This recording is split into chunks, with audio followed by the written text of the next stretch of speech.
ಹಲವು ನಮ್ಮ ಚಿತ್ರವನ್ನು ವೀಕ್ಷಣೆ ಮಾಡಿದಂಥ ನಮ್ಮ ಹಿರಿಯ ಶ್ರೀ ಮುನಿನಾರಾಯಣ ಸ್ವಾಮಿಯವರು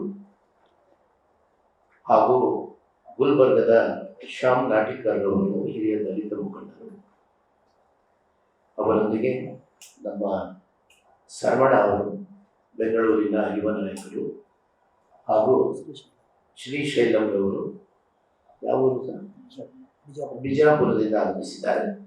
ಯಾಕೆ ಅಲ್ಲಿಂದ ಬಂದಿದ್ದಾರೆ ಅಂದರೆ ಇವರೆಲ್ಲ ಅಲ್ಲಿ ಸಿನಿಮಾವನ್ನು ನೋಡಿದ್ದಾರೆ.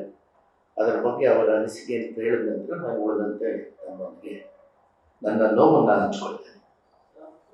ಮೊದಲಿಗೆ ಮುನಿನಾರಾಯಣ ಸ್ವಾಮಿ ಅವರು ಮಾತಾಡ್ತಾರೆ. ನಮಸ್ಕಾರ, ನನ್ನ ಹೆಸರು ಮುನಿನಾರಾಯಣ ಸ್ವಾಮಿ. ಭಾರತೀಯ ದಲಿತ ಸಾಹಿತ್ಯ ಅಕಾಡೆಮಿಯ ಬೆಂಗಳೂರು ಗ್ರಾಮಾಂತರ ಜಿಲ್ಲಾಧ್ಯಕ್ಷನು, ಕದಮ ಕರ್ನಾಟಕ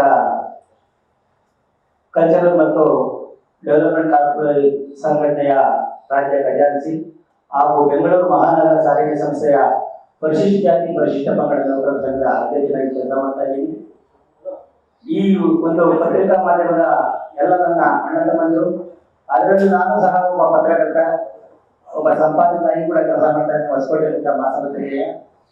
ಹಾಗಾಗಿ ಇವತ್ತಿನ ಒಂದು ಈ ಸುದ್ದಿಗೋಷ್ಠಿ ನಡೆಸ್ತಾ ಇರೋ ಉದ್ದೇಶ ಏನಂದ್ರೆ, ಶೋಷಣಕ್ಕೆ ಒಳಗಾಗಿ ತಮ್ಮದೇ ವೃತ್ತಿಗೆ ಆಗಿರ್ತಕ್ಕಂಥ ನೋವನ್ನ ಅರಿತಂತಹ ನಮ್ಮ ಮದನ್ ಪಟೇಲ್ ಸಾಹೇಬರು ಅವರ ಮಗನ ನಿರ್ದೇಶನದಲ್ಲಿ, ಮಯೂರ್ ಪಟೇಲ್ ಅವರ ನಿರ್ದೇಶನದಲ್ಲಿ ತಮಟೆ ಚಿತ್ರ ಬಿಡುಗಡೆ ಆಯಿತು. ಕರ್ನಾಟಕ ರಾಜ್ಯದ ಮೂಲೆ ಮೂಲೆಗಳ ಎಲ್ಲ ಚಿತ್ರಮಂದಿರಗಳಲ್ಲಿ ಬಿಡುಗಡೆಯಾಗಿ ಯಶಸ್ವಿ ಅಂತ ಮುನ್ನಡೀತಾ ಇದೆ. ಈ ಹಿಂದೆ ತಮಟೆ ಅದರ ಮಹತ್ವ, ಅದರ ಶಕ್ತಿ, ಅದರ ಬಗ್ಗೆ ಕೂಲಂಕುಷವಾಗಿ ನೋಡಿದಂತ ನಾವೆಲ್ಲರೂ ಸಹ ರಾಜ್ಯಾದ್ಯಂತ ಅತಿ ಹೆಚ್ಚಿನ ಸಂಖ್ಯೆಯಲ್ಲಿ ಈ ಚಿತ್ರವನ್ನು ವೀಕ್ಷಿಸಿದ್ದಾರೆ. ಆದರೆ ಈ ಚಿತ್ರಕ್ಕೆ ಸಲ್ಲಬೇಕಾದಂತಹ ಪ್ರಶಸ್ತಿಗಳನ್ನ ಸರ್ಕಾರ ಇರಬಹುದು, ಮತ್ತೆ ಈ ಪ್ರಶಸ್ತಿಗೆ ಆಯ್ಕೆ ಸಮಿತಿ ಇರಬಹುದು, ಅದು ಏನಿದ್ರು ಗೋಲ್ಮಾಲ್ ಆಯ್ಕೆ ಸಮಿತಿ ಅಂತ ಆದಂಗಾಗಿದೆ. ಯಾರಿಗೆ ಸಲ್ಲಬೇಕು ಪ್ರಶಸ್ತಿ, ಆ ಪ್ರಶಸ್ತಿ ಅವರಿಗೆ ಸಲ್ಲುತ್ತಾ ಇಲ್ಲ. ವ್ಯಾಪಾರೀಕರಣದ ಉದ್ದೇಶದಿಂದ ಈ ಸಾಹಿತ್ಯ ಸಮಿತಿ ಅಧ್ಯಕ್ಷರಾಗಿರ್ತಕ್ಕಂಥ ನಂಜುಂಡೇಗೌಡರು ಗಕ್ಕಬೇಕಾದಂತ ಶೋಷಿತ ಒಳಗಾಗಿರ್ತಕ್ಕಂಥ ದಲಿತ ಸಮುದಾಯದ ಒಂದು ಚಿತ್ರವನ್ನ ಪರಿಗಣನೆಗೆ ತಗೊಳ್ಳದೇನೆ ಈ ಒಂದು ಚಿತ್ರಕ್ಕೆ ಪ್ರಶಸ್ತಿ ನೀಡೋದಕ್ಕೆ ನಿರಾಕರಿಸಿದ್ದಾರೆ.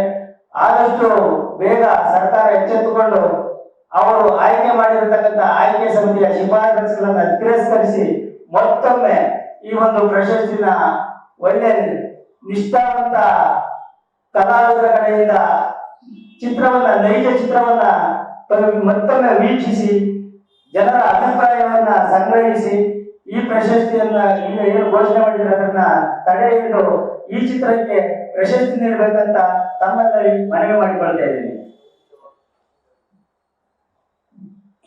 ಹಿರಿಯ ದಲಿತ ಮುಖಂಡರಾದಂಥ ಗುಲ್ಬರ್ಗದಿಂದ ಆಗಮಿಸಿರುವ ಶ್ಯಾಮ್ ನಾಟಿಕರ್ ಅವರು ಮಾತಾಡ್ತಾರೆ.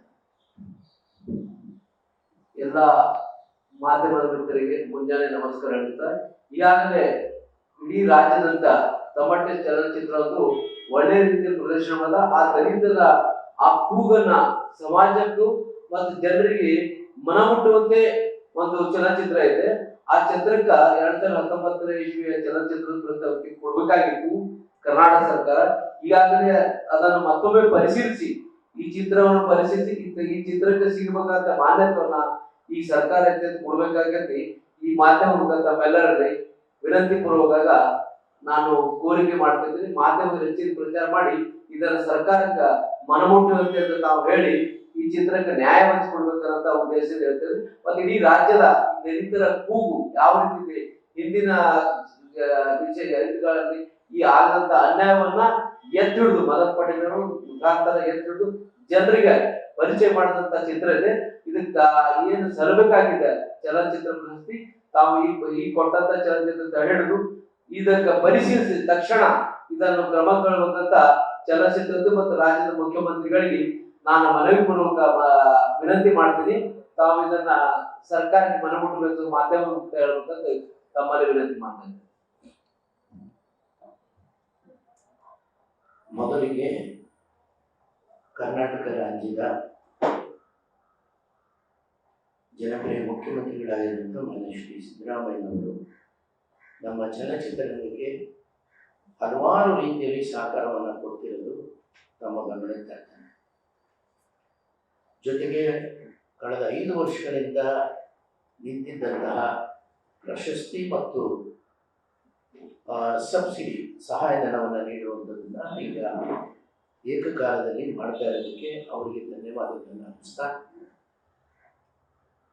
ಆದರೆ ಈ ಒಂದು ಆಯ್ಕೆ ಸಮಿತಿಯ ಅಧ್ಯಕ್ಷರಾಗಿರುವಂತಹ ಶ್ರೀ ನಂಜುಂಡೇಗೌಡರ ಒಂದು ಹಿನ್ನೆಲೆಯನ್ನು ನಮಗೆ ಹೇಳಲೇಬೇಕಾದದ್ದು ಅನಿವಾರ್ಯ.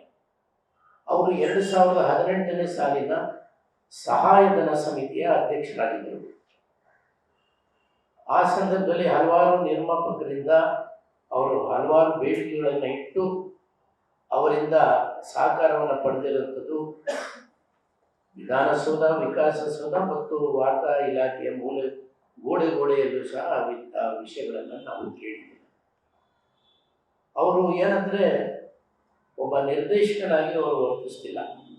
ಪ್ರತಿದಿನ ಅವರ ವೃತ್ತಿ ಏನಪ್ಪ ಅಂದರೆ ಬೆಳಿಗ್ಗೆ ಹೇಳೋದು, ಎಲ್ಲ ಮಂತ್ರಿಗಳ ಮನೆಗಳ ಹತ್ರ ಹೋಗೋದು, ವಿಧಾನಸೌಧ, ವಿಕಾಸಸೌಧ ಮತ್ತು ವಾರ್ತಾ ಇಲಾಖೆಗೆ ಒಂದು ರೌಂಡ್ ಹೊಡೆದು ಇಲ್ಲಿ ಆ ಸರ್ಕಾರ ಮತ್ತು ಚಲನಚಿತ್ರರಂಗದ ಒಬ್ಬ ಏಜೆಂಟ್ ಅಂತೆ ವರ್ತಿಸ್ತಿರೋದು ಭಾಳಷ್ಟು ಜನ ಗಮನಿಸಿದ್ದೀರಿ, ತಮಗೆ ಗೊತ್ತಿದೆ. ಅದಕ್ಕೆ ಭಾಳ ಚಿಕ್ಕ ಉದಾಹರಣೆ ಅಂದರೆ 2018ನೇ ಸಾಲಿನಲ್ಲಿ ಅವರು ಸಹಾಯಧನಕ್ಕೆ ಅಧ್ಯಕ್ಷರಾಗ್ತಾರೆ ಸಮಿತಿಗೆ. 2019ರಲ್ಲಿ ಅವರು ಆಯ್ಕೆ ಪ್ರಶಸ್ತಿ ಸಮಿತಿಗೂ ಸಹ ಅಧ್ಯಕ್ಷರಾಗ್ತಾರೆ. ಅಲ್ಲಿನ ವಾರ್ತಾ ಇಲಾಖೆಯ ಏನು ಒಂದು ಕಾನೂನಿನಂತೆ ಒಮ್ಮೆ ಆದವರು 3 ವರ್ಷಗಳ ಕಾಲ ಮತ್ತೊಮ್ಮೆ ಆಗೋಗಿಲ್ಲ.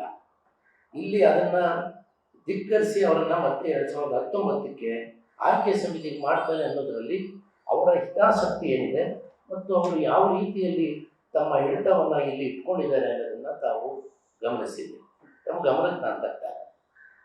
ಅಲ್ಲದೆ ಇವರು ತಮ್ಮ ಏಜೆಂಟ್ಗಳನ್ನು ಬೇರೆ ಬೇರೆ ಅವರ ಮೂಲಕ ಯಾವ್ಯಾವ ಚಿತ್ರಗಳಿಗೆ ಸಬ್ಸಿಡಿ ಕೊಡಬೇಕಾಗಿತ್ತು ಅನ್ನೋದು 2018ರಲ್ಲಿ ಮುಗಿದೋಯ್ತು. ಅದು ಹಲವಾರು ವಿವಾದಗಳನ್ನು ಹುಟ್ಟಾಕಿ ಕೆಲವರು ಕೋರ್ಟ್ಗೂ ಹೋಗಿದ್ದಾರೆ ಆ ವಿಷಯದಲ್ಲಿ.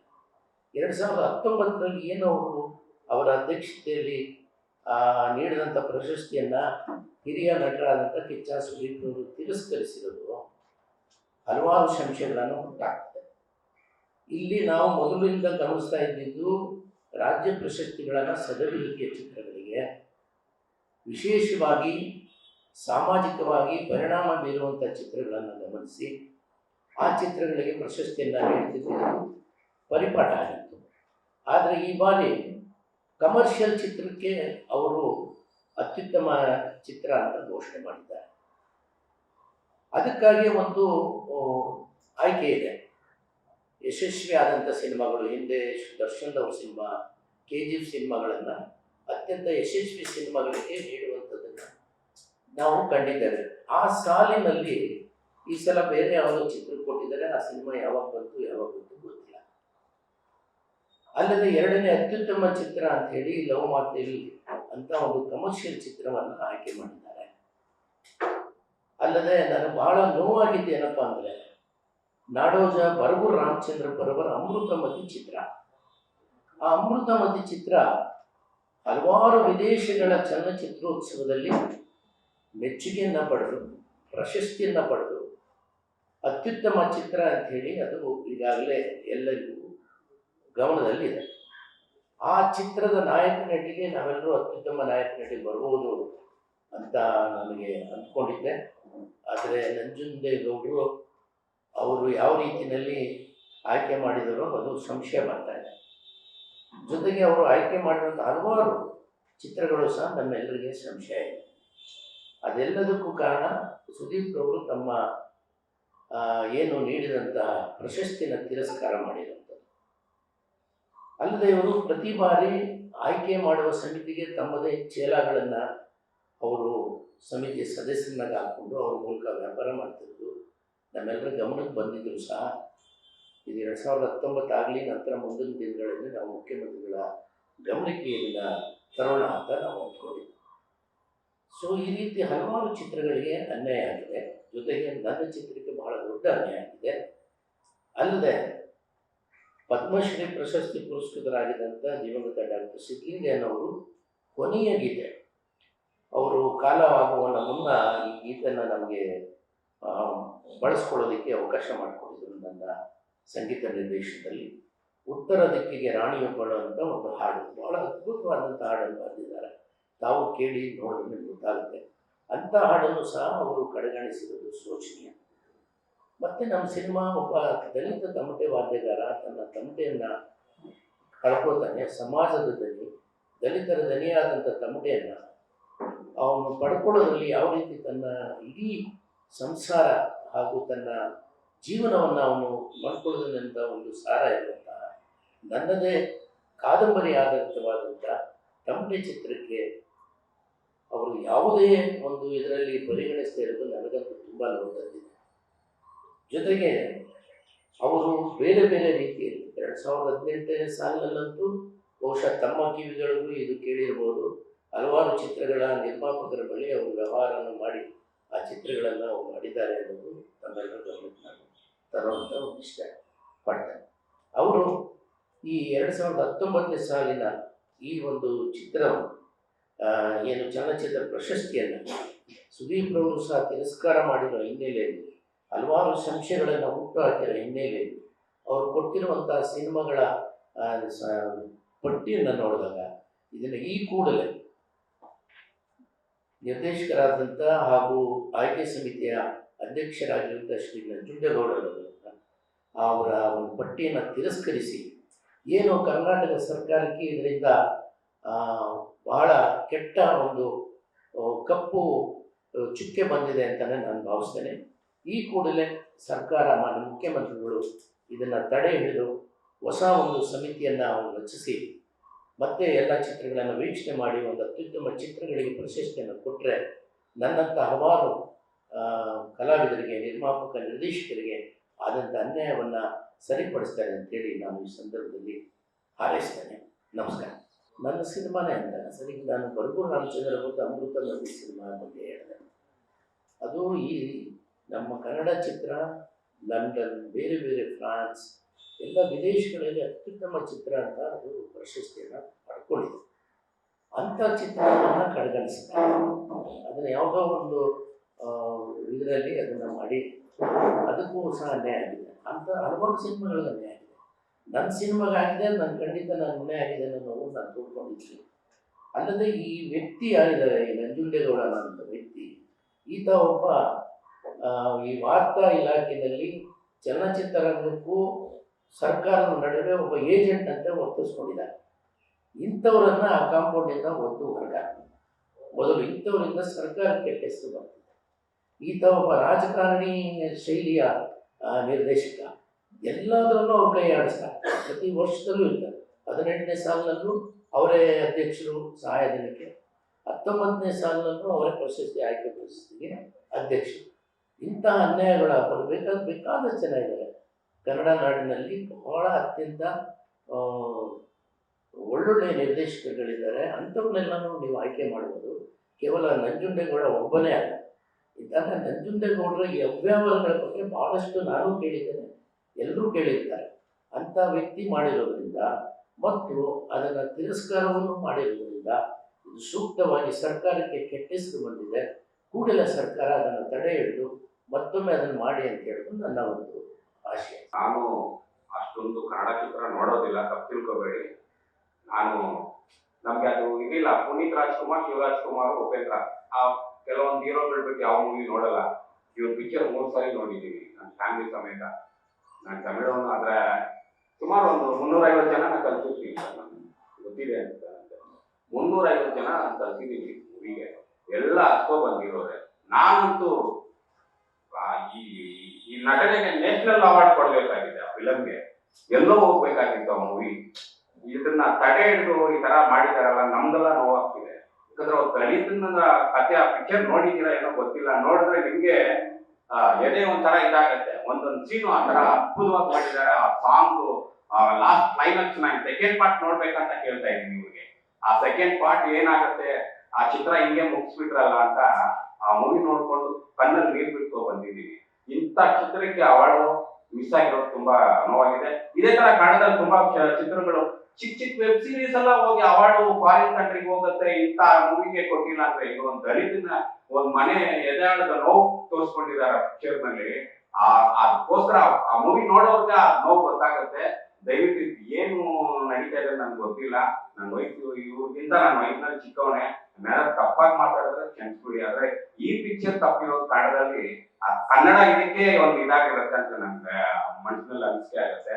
ದಯವಿಟ್ಟು ಇದನ್ನ ಮರುಪರಿಶೀಲನೆ ಮಾಡಿ. ಈ ತರ ಇವ್ರ ಪಿಕ್ಚರ್ ಮಾತ್ರ ಅಲ್ಲ, ಇದೇ ರೀತಿ ತುಂಬಾ ಪಿಕ್ಚರ್ ಬಂದಿರುತ್ತೆ ಅಂತ ಕಾಣಿಸ್ತದೆ ಕನ್ನಡದಲ್ಲಿ. ಆ ಪಿಕ್ಚರ್ ಎಲ್ಲರೂ ಎಲ್ಲಾ ಮೂವಿನೂ ಪರಿಗಣಿಸಿ ಆ ಎಲ್ಲಾ ಮೂವಿಗೂ ಒಳ್ಳೆ ಒಂದು ಇದ್ ಮಾಡ್ಕೊಡ್ಬೇಕಂತ ಸರ್ಕಾರಕ್ಕೂ ಕೇಳ್ಕೊಳ್ತೀವಿ. ಅದ್ಯಾರೋ ನಂಜನಗೌಡ ಇದಾರೆ, ಯಾರು ಗೊತ್ತಿಲ್ಲ, ಅವರು ಏನು ಈ ರೀತಿ ಮಾಡಿದ್ದಾರೆ, ಅವ್ರಿಗೆ ಕೆಟ್ಟ ಹೆಸರು, ಅವರಿಂದ ಸರ್ಕಾರಕ್ಕೂ ಕೆಟ್ಟ ಹೆಸರು ಬಂದಿದೆ. ದಯವಿಟ್ಟು ತಾವು ಪ್ರೆಸ್ ರಿಪೋರ್ಟರ್ಗಳೆಲ್ಲ ಸೇರಿ ಇದಕ್ಕೊಂದು ಒತ್ತಾಯ ಮಾಡಿ, ಸರ್ಕಾರಕ್ಕೂ ಸರಿ ಎಲ್ಲ ಈ ಚಿತ್ರಕ್ಕೂ ಸರಿ ದಯವಿಟ್ಟು ನೀವೆಲ್ಲ ಸಹಕಾರ ಮಾಡಿ.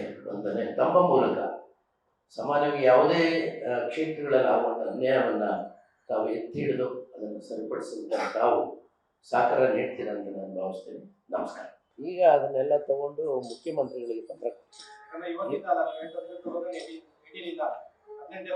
ಅಲ್ಲ, 18ನೇ ಸಾಲಿನಲ್ಲಿ ಇದೇ ಬೃಹಸ್ಪತಿಗಳಾದಂಥ ಸನ್ಮಾನ್ಯ ಏನು ನಂಜುಂಡೇಗೌಡರು ಸಹಾಯಧನಕ್ಕೆ ಅಧ್ಯಕ್ಷರಾಗಿರ್ತಾರೆ ಸಮಿತಿಗೆ.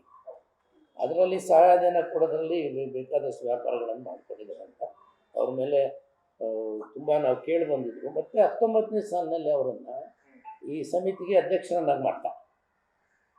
ಸೊ ಅಂಥ ಒಬ್ಬ ವ್ಯಕ್ತಿಯನ್ನು ಮಾಡಿರೋದು ಮತ್ತು ಮಾಡಿರುವ ಸಮಿತಿಯನ್ನು ಪ್ರಶಸ್ತಿಯನ್ನು ತಿರಸ್ಕಾರ ಮಾಡಿರೋದು ಎಲ್ಲ ಹಿನ್ನೆಲೆಯಲ್ಲಿ ಇದನ್ನು ನೀವು ದಯಮಾಡಿ ತಡೆ ಹಿಡಿದು ಹೊಸದಾಗಿ ಮಾಡಿ ಅನ್ನೋದು ನಮ್ಮ ಒಂದು ಕೋರಿಕೆ.